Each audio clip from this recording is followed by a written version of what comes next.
Hi, I'm Ray Young. I'm an emeritus professor at the University of Wisconsin-Madison.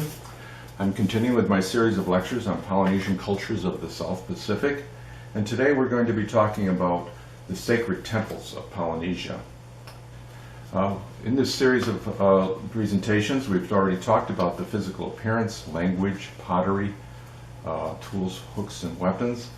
And we've covered some carvings and statues, which are often used in placement in the temples. The temples of Polynesia are extensive. In Hawaii, they're called heiaus. In Tahiti, they're called maraes. And in Easter Island, they're called ahus. But this is shown here is the Ahu'ina Heiau in Hawaii, which was the temple of King Kamehameha I of Hawaii in 1812. The temples were sacred platforms with houses, such as the God House shown on the upper left, a very large structure in this case, and also having carvings or statues. These could be just stone uprights or wooden carved uprights representing the gods. And these were considered receptacles which the gods could temporarily enter for worship and consultations.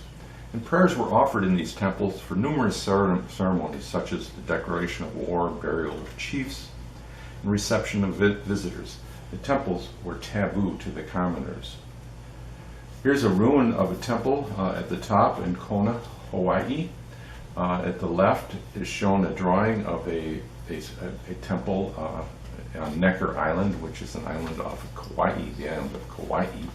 And you can see here the stone platform, and at the back the upright stone uprights, which are considered receptacles for the gods to enter, representing the gods.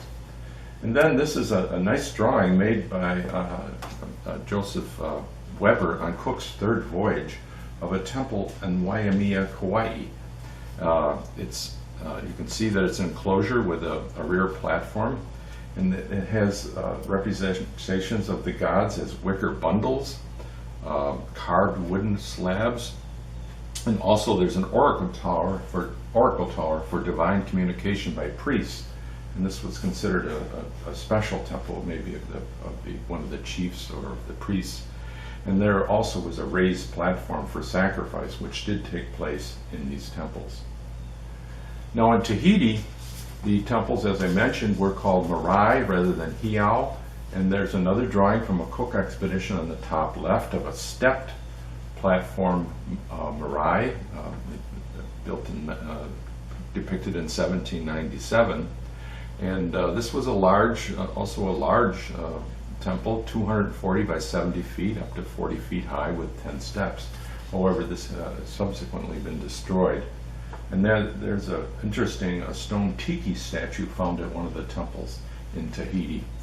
At the bottom is the Marae Tapu Tapuatia on the island of Raiatea in French Polynesia. This is considered of great religious importance, and it's the birthplace of the Tahitian god Oro, son of Tangaroa.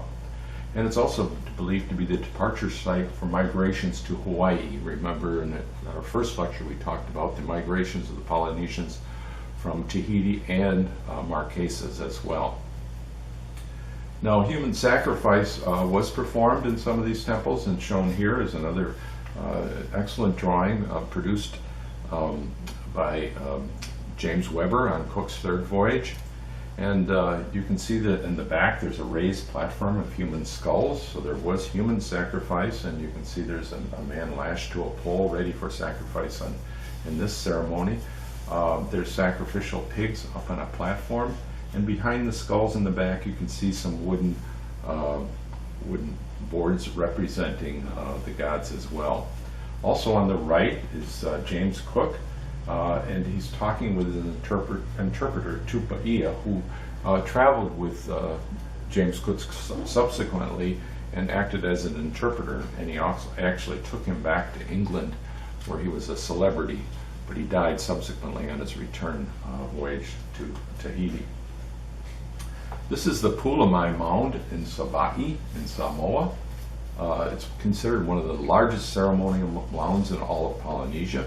It's 180 by 240 feet, and 35 feet high. This sunken platform shown here is believed to be the passageway to a large ceremonial house, maybe a god house, at the top of this Pulamai mound. And these are my pictures from my visit there a number of years ago. It was still under evacuation then, excavation then, and still is now by the Australian National University and the National University of Samoa. Now, the statues on Easter Island are quite distinct. These are called Moai. Easter Island is called Rapa Nui in the Polynesian language.